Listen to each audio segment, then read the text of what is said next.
आओ बच्चे, पिछले क्लास में हम लोग लीनियर इक्वेशन को मैट्रिक्स के विधि से हल करना सीख गए थे, चाहे वो 3 वेरिएबल हो या 2 वेरिएबल हो। तो लीनियर इक्वेशन को मैट्रिक्स के विधि से हल करना सॉल्व करना हम लोग सीख चुके हैं, 3 वेरिएबल और 2 वेरिएबल। आज नेचर ऑफ सॉल्यूशन बताने जा रहे हैं, यानी इक्वेशन को हल किए बिना हम बता सकते हैं कि इसका जो सॉल्यूशन होगा वो किस टाइप का होगा, बिना हल किए हुए। इक्वेशन को, लीनियर इक्वेशन को, चाहे 3 वेरिएबल हो चाहे 2 वेरिएबल हो, उसको बिना हल किए हुए बता सकते हैं कि उसका जो सॉल्यूशन होगा वो किस स्वभाव का होगा, किस प्रकृति का होगा। वही टॉपिक कहलाता है नेचर ऑफ सॉल्यूशन। जरा ध्यान से देखना, तो मैं हेडिंग दे रहा हूं नेचर यानी स्वभाव, nature of solution. Nature of solution, nature of solution. Nature माने हो गया स्वभाव और सॉल्यूशन माने हो गया हल। हल का स्वभाव या प्रकृति, हल किस टाइप का प्राप्त होगा वो हम लोग बता सकते हैं बिना इक्वेशन को हल किए हुए।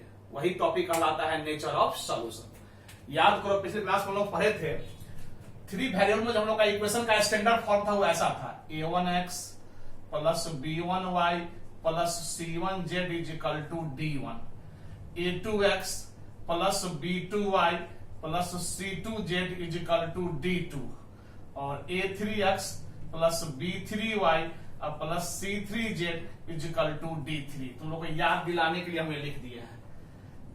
3 वेरिएबल में लीनियर इक्वेशन का स्टैंडर्ड फॉर्म यही है, एक्स वाई जेड वाला एक तरफ और कांस्टेंट वाला एक तरफ। और ये भी याद करो, हम लोग 3 ठो मैट्रिक्स मानते थे। ए इज इक्वल टू, ए होता था वेरिएबल के कोफिशिएंट का, यानी a1 b1 c1, a2 b2 c2, और a3 b3 और c3। ये हमारा a होता था, याद करो। और x होता था हमारा x y और z, याद करो। और d हमारा होता था कैपिटल D, कांस्टेंट टर्मों का, यानी d1 d2 और d3। तुम लोग को ध्यान में होगा, इसलिए को किसी की जरूरत हमको पड़ेगी। a और d और x का। a क्या है समझ में आ रहा है? a है हमारा वेरिएबल के कोफिशिएंट और d है constant term, d1 d2 d3। यही a और d की जरूरत पड़ेगी। तुम लोग को पिछले क्लास में हम बताए हुए हैं। ये 3 वेरिएबल में था, और 2 वेरिएबल में हम लोग पढ़े थे, याद करो, a1x plus b1y is equal to c1 और a2x plus b2y is equal to c2। यहां पर हम लोग मैट्रिक्स जो मानते थे a इज इक्वल टू वही वेरिएबल के कोफिशिएंट का, यानी a1 b1 a2 और b2, और x इज इक्वल टू वही x और y, 2 वेरिएबल है, और d is equal to constant term यानी c1 और c2। याद तुम लोग को होगा। तो a और d क्या मैट्रिक्स है समझ में आ गया, चाहे वो 3 वेरिएबल हो चाहे वो 2 वेरिएबल हो। क्लियर है? तब आओ, नेचर ऑफ सॉल्यूशन हम बताने जा रहे हैं। सबसे पहला बात है, ध्यान से सुनना, जब भी हमको इक्वेशन कोई दे दे, या तो 3 वेरिएबल में या 2 वेरिएबल में, और नेचर ऑफ सॉल्यूशन पर अगर हिसाब पूछेगा तो यही 3 बात में से कोई एक बात होगा जो मैं बता रहा हूं। पहला बात, इफ, सबसे पहले डिटर्मिनांट ऑफ ए हम लोग निकालेंगे, यानी ए जो मैट्रिक्स है उसका डिटर्मिनांट में कन्वर्ट कर लेंगे। मैट्रिक्स ए को डिटर्मिनांट में कन्वर्ट कर लेंगे और डिटर्मिनांट निकालेंगे। Determinant does not equal to 0, यानी डिटर्मिनांट वैल्यू 0 के बराबर नहीं होना चाहिए। अगर ऐसा हो जाएगा तो हम लोग कह देंगे कि then system of equations is consistent and has unique solution। देखो, यानी ए मैट्रिक्स क्या है तुम समझ चुके हो, या तो 3 वेरिएबल है चाहे 2 वेरिएबल है। ए मैट्रिक्स को सीधे डिटर्मिनेंट हम चेंज कर लेंगे और उसका डिटर्मिनेंट को ब्रेक करेंगे, तोड़ेंगे। अगर उसका वैल्यू 0 के बराबर नहीं आया, 0 के अलावे कुछ आ गया, तो हो गया, हम लोग कह देंगे कि हमारा जो इक्वेशन है, हमारा जो समीकरण है, या 3 या 2 वेरिएबल, हमारा जो समीकरण है वह कॉन्सिस्टेंट है। कॉन्सिस्टेंट मतलब कि सॉल्यूशन देने वाला है। और कैसा सॉल्यूशन देगा? तो यूनिक सॉल्यूशन देगा। यूनिक का मतलब होता है अद्वितीय, यानी सिर्फ एक एक ठो हल मान मिलेगा, x का भी एगो मान मिलेगा, y का भी और z का, अगर 3 वेरिएबल होगा तो, और 2 होगा तो x का भी एगो मान और y का भी एक मान, यानी हमारा इक्वेशन कंसिस्टेंट हो गया और यूनिक सॉल्यूशन देने वाला हो गया। यूनिक मतलब होता है अद्वितीय। क्लियर है? डिटरमिनेंट ऑफ, बस सीधे डिटरमिनेंट मैट्रिक्स ऐसे बना लेंगे, डिटरमिनेंट ऑफ ए निकालेंगे, उसका वैल्यू अगर 0 के बराबर नहीं आया, 0 के अलावे कुछ आ गया, तो हम लोग कह देंगे कि हमारा इक्वेशन जो है कंसिस्टेंट है और एंड हैज यूनिक सॉल्यूशन, और उसके पास सॉल्यूशन अगर कोई पूछेगा किस टाइप का है तो यूनिक है, यूनिक सॉल्यूशन। यूनिक मतलब होता है अद्वितीय हल है। क्लियर है? दूसरा बात, if determinant of A is equal to 0, determinant of A बराबर मान लो 0 आ गया, ये दो बात ना होगा, डिटरमिनेंट ऑफ ए या तो 0 नहीं आएगा या 0 होगा, तो determinant of A is equal to 0 आ गया, and adjoint A into D is equal to 0, then system of equations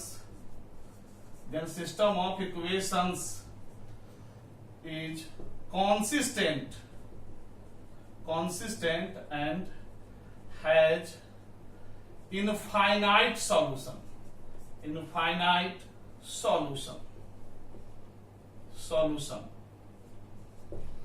देखो हमने क्या लिखा है कि अगर डिटरमिनेंट वैल्यू ऑफ ए हमारा 0 आ जाता है, तब हम लोग एक चीज और चेक करेंगे। डिटरमिनेंट वैल्यू ऑफ 0 आता है तब चेक करेंगे क्या, तो ए का एडज्वाइंट निकालेंगे, एक मैट्रिक्स का एडज्वाइंट मैट्रिक्स निकालेंगे, थोड़ा लंबा काम में पढ़ोगे। ए का एडज्वाइंट निकालेंगे, एडज्वाइंट कैसे निकालता है तुम जानते हो, को फैक्टर सब निकाल लेते हैं सारे एलिमेंट का, तब उससे मैट्रिक्स जो बनाते हैं फिर उसका ट्रांसपोज करते हैं तो वही एडज्वाइंट होता है। एडज्वाइंट अगर थोड़ा कंफ्यूजन है तो एडज्वाइंट मैट्रिक्स का वीडियो दिए हैं, उसको एक बार फिर से रिवीजन कर लेना। तो एडज्वाइंट ऑफ ए हम लोग निकालेंगे कब, जब ये हो जाए तब, डिटरमिनेंट ऑफ वैल्यू ऑफ ए 0 आ जाए तब की बात बोल रहा हूं। एडज्वाइंट ऑफ ए निकालेंगे और उसको इस डी मैट्रिक्स से, डी वाला यानी कांस्टेंट मैट्रिक्स से क्या करेंगे, गुना करेंगे। एडज्वाइंट ऑफ ए को डी मैट्रिक्स से क्या करेंगे, गुना करेंगे, मल्टीप्लाई करेंगे, मल्टीप्लीकेशन ऑफ मैट्रिसेस का भी यूज होगा यहाँ। और इसमें भी कंफ्यूजन होगा तो मल्टीप्लिकेशन ऑफ मैट्रिसेस का भी वीडियो मिला हुआ, उसको फिर से एक बार देख लेना। वही मैं कह रहा हूं कि एडज्वाइंट ऑफ ए निकालेंगे और डी मैट्रिक्स के साथ गुना करेंगे, मल्टीप्लाई करेंगे।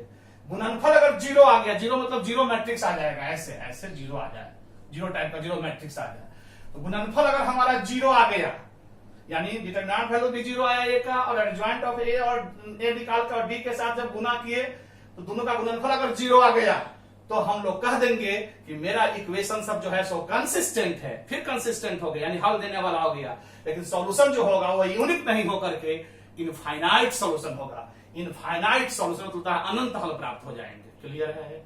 और तीसरा बात हो गया, तीसरा कि if determinant of A is equal to 0 हो गया एंड और adjoint of A into D does not equal to 0, then system of equations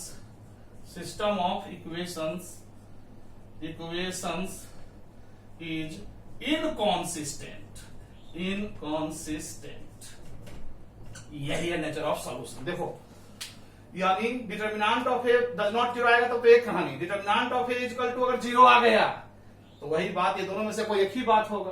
तो adjoint of A into D निकालेंगे, adjoint of A into D अगर 0 हो गया तो equation consistent है और इनफाइनाइट सॉल्यूशन मिलेगा। लेकिन adjoint of A into D अगर 0 नहीं आया तो हमारा इक्वेशन इनकंसिस्टेंट हो गया, यानी कोई भी सॉल्यूशन प्राप्त नहीं होगा। तो यही 3 केस पर हमारा कंसिस्टेंसी और इनकंसिस्टेंसी यानी नेचर ऑफ सॉल्यूशन का सारा हिसाब बन जाएगा। क्लियर है? एक बार फिर से मैं रिपीट कर देता हूं। सबसे पहले ए और एक्स और डी तीनों मैट्रिक्स पहले तैयार करें। एक्स की जरूरत नहीं है, मेन ए और डी की जरूरत है। ए और डी मैट्रिक्स तैयार कर लेंगे और डिटरमिनेंट ऑफ ए मैट्रिक्स निकालेंगे। ए और डी का क्या होता है 3 वेरिएबल में भी और 2 वेरिएबल में हम लिख चुके हैं एक बार फिर से तुमको। और डिटरमिनेंट ऑफ ए निकालना, अगर उसका वैल्यू 0 के बराबर नहीं आया तो हम लोग कह देंगे कि हमारा इक्वेशन जो है वो कंसिस्टेंट है और सॉल्यूशन जो होगा वो यूनिक होगा, अद्वितीय होगा। लेकिन डिटरमिनेंट ऑफ ए अगर 0 आ गया तब उसका adjoint of A into D निकालेंगे। क्लियर है? एडजॉइंट ऑफ ए यानी एक एडजॉइंट मैट्रिक्स निकालेंगे और उसको डी मैट्रिक्स के साथ गुना करेंगे, और गुणनफल अगर जीरो मैट्रिक्स आ गया तो फिर हमारा इक्वेशन कंसिस्टेंट है और सॉल्यूशन जो होगा वो इनफाइनाइट होगा, यूनिक नहीं होकर के इनफाइनाइट होगा। लेकिन adjoint of A determinant value of A zero है, लेकिन adjoint of A into D zero नहीं आ रहा है, जीरो के अलावा कुछ आ रहा है। Adjoint of A into D को गुना कर रहे हैं मैट्रिक्स को, तो जीरो मैट्रिक्स नहीं मिल रहा है, तो हम लोग कहते हैं कि हमारा इक्वेशन जो है सो इनकंसिस्टेंट है, यानी कोई सोल्यूशन देने वाला नहीं है। तो क्लियर हो चुका होगा नेचर ऑफ सॉल्यूशन पर। अब एक एग्जांपल देकर के तुमको हम दिखा देते हैं। क्लियर है? जरा देखो ध्यान से, तो समझ चुके हो, इसको मिटा दे रहे हैं।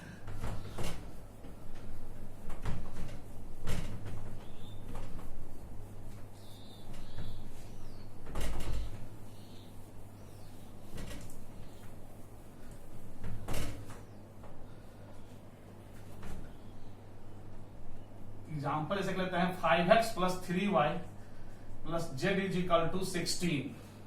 5x plus 3y plus z is equal to 16 और 2x plus y plus 3z, 2x plus y plus 3z is equal to 19।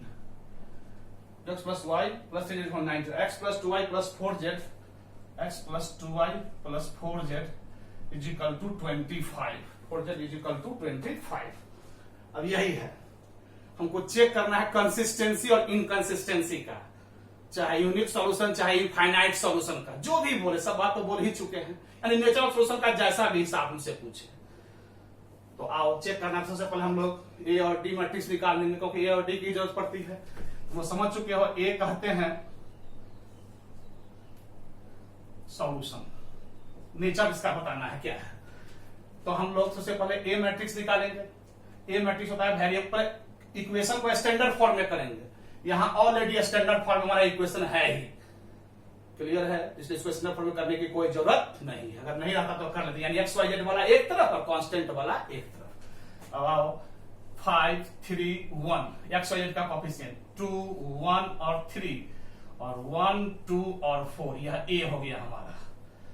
फिर हम डी लिखेंगे, एक्स मैट्रिक्स की कोई जरूरत नहीं, इसलिए एक्स मैट्रिक्स लिखने की कोई जरूरत नहीं है। डी हम कांस्टेंट टर्म वाला हो गया 16 19 और 25, यही ए और डी मैट्रिक्स होता है जो तुम जानते ही। अब ए का हम लोग डिटर्मिनेंट वैल्यू निकाल लेंगे। नाउ डिटर्मिनेंट वैल्यू ऑफ ए निकालेंगे। वाओ, ए का डिटर्मिनेंट वैल्यू यानी डिटर्मिनेंट किसको रखेंगे 5 3 1 2 1 3 1 2 और 4। क्लियर है? और हम इस डिटर्मिनेंट को ब्रेक करेंगे, तुम लोगों को में आता है डिटर्मिनेंट। आप ब्रेक करते हैं फर्स्ट रो से, तो 5 इंटू 5 से रो और कॉलम ढक जाएगा, तो यही 1 3 2 4 दिखाई पर हम डायरेक्ट तोड़ रहे हैं। 1 इंटू 4 4 हो गया, 3 इंटू 2 तो 6 हो गया, तो -6।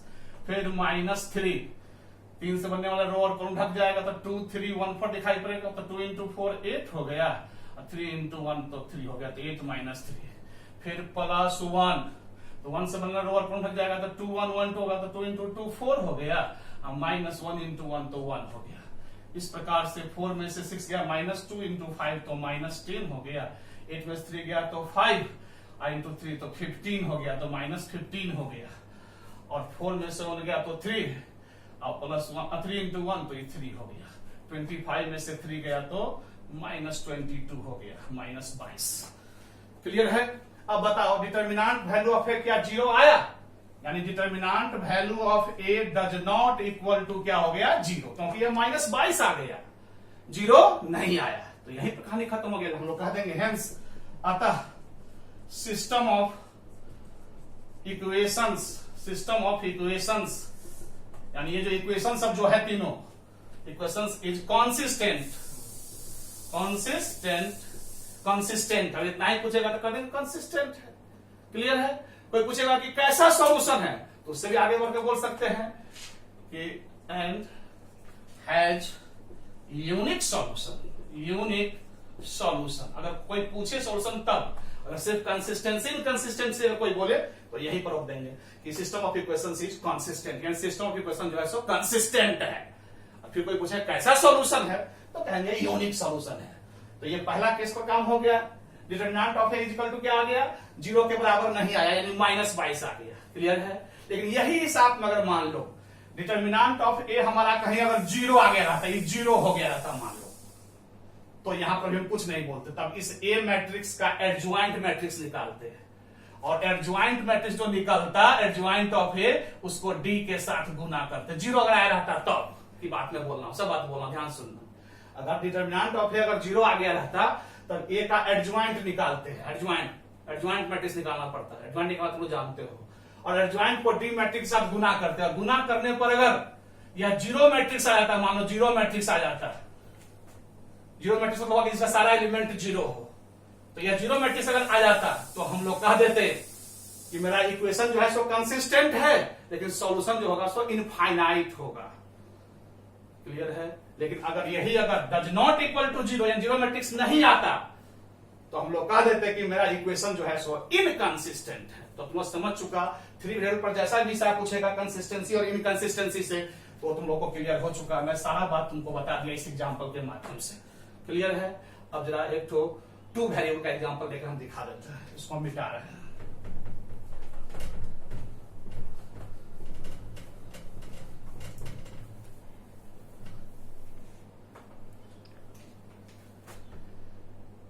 x plus 2y is equal to 5 और 3x plus 4y is equal to 7 दे दिया। पूछ रहा है कॉन्सिस्टेंट है कि इनकॉन्सिस्टेंट है, बताइए। क्लियर है? तो आओ जरा इसका हम लोग सबसे पहले स्टैंडर्ड फॉर्म में कर लेते हैं। स्टैंडर्ड फॉर्म में ऑलरेडी है, एक्स वाई एक तरफ कांस्टेंट एक तरफ। अब यहां हम लोग दोनों मैट्रिक्स में निकाले, लेट सॉल्यूशन। ये हमारा मैट्रिक्स क्या होता है? वेरिएबल के कोएफिशिएंट का, यानी 1 2 3 और 4। क्लियर है? और डी मैट्रिक्स मेरा क्या होता है? कांस्टेंट टर्म, यानी 5 और 7। क्लियर है? अब हम लोग नाउ डिटर्मिनेंट ऑफ ए निकाले। डिटर्मिनेंट ऑफ ए, डिटर्मिनेंट हो जाएगा 1 2 3 और 4।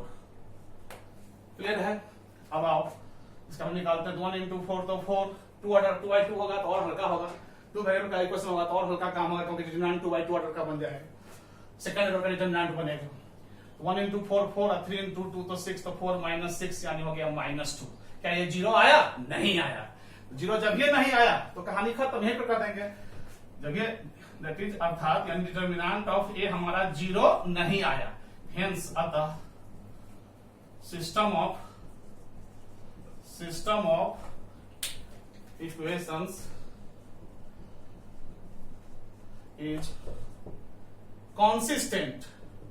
कंसिस्टेंट है। हो गया मेरा इक्वेशन, क्या हो गया? कंसिस्टेंट है। और कोई पूछेगा कैसा सॉल्यूशन होगा, तो बोलेंगे and has unique solution. Clear है? तो क्या कह देंगे कि यह यूनिक सॉल्यूशन देगा। समझ में आया? तो मेन डिटर्मिनेंट ऑफ ए पर ही कहानी होता है। अगर यह जीरो नहीं आता, अगर जीरो आ जाता तब फिर इसका एडज्वाइंट निकालना पर जो भी बताए हैं, वो इससे भी एक एग्जाम्पल हम दिखा देते हैं। एक ठो जीरो वाला का एग्जाम्पल हम दिखा देते हैं। क्लियर हो चुका? तो एक और एग्जाम्पल देख लो।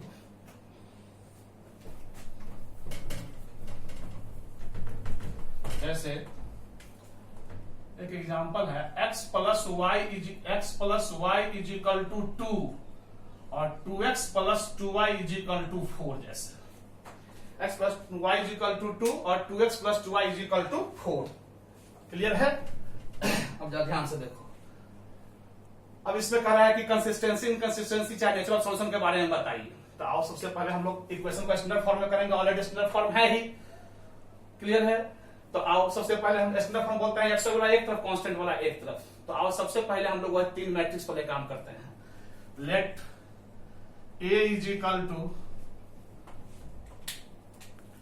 सॉल्यूशन देखो, हाँ, let A is equal to, सबसे पहले हम लोग 1 1 2 2 ए हो गया।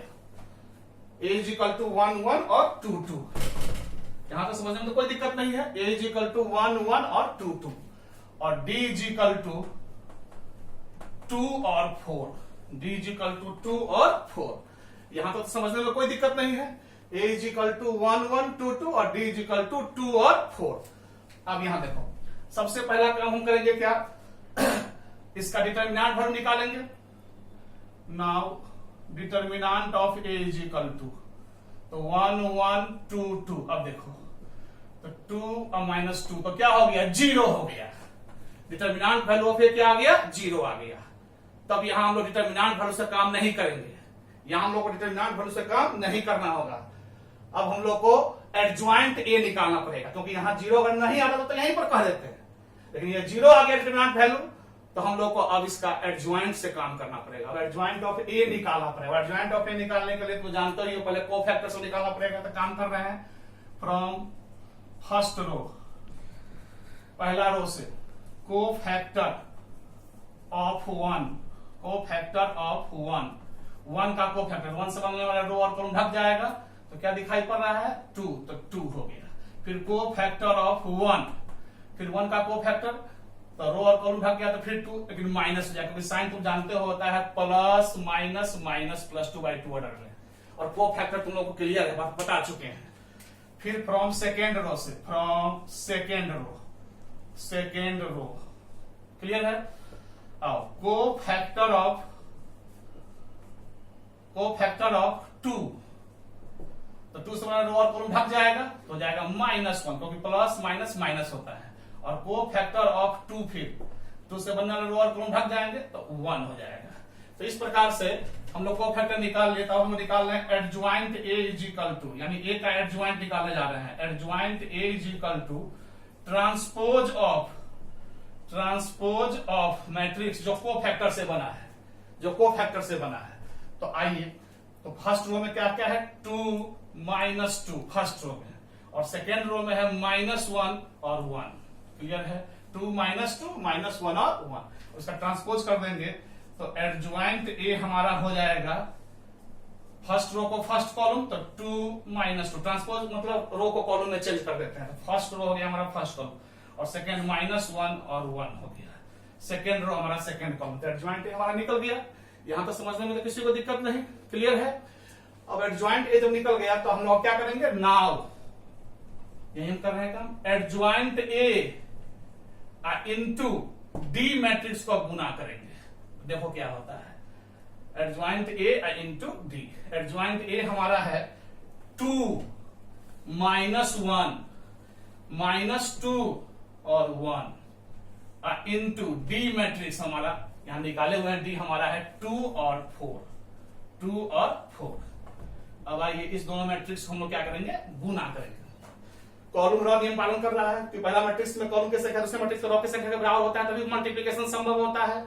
इसमें 2 ठो कॉलम है, इसमें 2 ठो रो है, इसलिए मल्टीप्लिकेशन संभव है। अब मल्टीप्लिकेशन फर्स्ट रो से फर्स्ट कॉलम, फर्स्ट रो से फर्स्ट कॉलम करेंगे तो 2 × 2 तो 4 हो जाएगा। अब -1 × 4 तो क्या हो जाएगा, -4 हो गया। फर्स्ट रो से फर्स्ट कॉलम, फर्स्ट रो का काम खत्म हो गया। अब हम लोग क्या करेंगे, फिर सेकेंड रो से फर्स्ट कॉलम, तो -2 × 2 तो -4, और +1 × 4 तो +4। तो इस प्रकार से क्या देखा, 4 में से 4 गया तो 0, -4 + 4 0।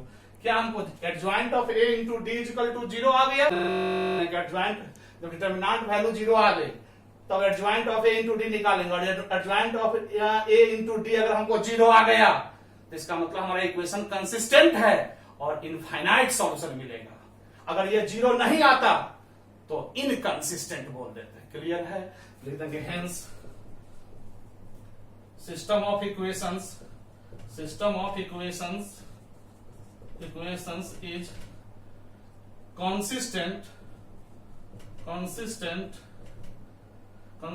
consistent and has infinite solution, infinite solution।